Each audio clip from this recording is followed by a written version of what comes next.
Coisa chamada hipótese nula. A hipótese nula geralmente é a hipótese que não há efeito.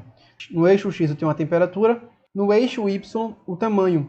A hipótese nula é a hipótese que a variável x não vai afetar a variável y, ou seja, a variável resposta não vai ser afetada por essa. Ou seja, esse tamanho está sendo afetado por outras variáveis. Qual é a expectativa que temos para quando não há efeito? É um tracinho, ou seja, conforme a temperatura está aumentando, o tamanho dos indivíduos eles permanecem o mesmo, ou seja, a temperatura não está influenciando o tamanho do indivíduo em nada. Coloquei aqui no meio, mas ela poderia ser um tracinho tanto aqui em cima quanto embaixo. Não faz diferença. O que importa é que, conforme você está aumentando a temperatura, os valores eles estão mudando quase nada e o padrão é de uma linha reta na horizontal, demonstrando que a temperatura não está afetando quase nada o tamanho. E aí nós temos dois tipos de erro, o erro do tipo 1 e o erro do tipo 2.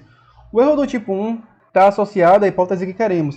A hipótese nula é para você saber se o seu resultado e se os seus dados eles são encontrados ou se eles são confiáveis com base na construção da hipótese nula, ou seja, você vai verificar se na hipótese nula a sua estatística, o seu resultado, o seu padrão de dados, quão frequentemente isso é visualizado. O erro do tipo 1 seria você dizer que sua hipótese que você quer, que é sua hipótese de que a temperatura está afetando o tamanho, é correta, isso realmente acontece, quando na verdade não acontece. O padrão que você encontrou é o tracinho. Então, você está refutando a hipótese nula, dizendo que sua hipótese de que tamanho afeta a temperatura está correto, quando na verdade a temperatura não está afetando o tamanho de maneira nenhuma. Qual seria o erro do tipo 2? O erro do tipo 2 é eu dizer que esse é o padrão aqui, ou seja, a temperatura não está afetando o tamanho, porém há uma relação sim, então estou cometendo o erro do tipo 2.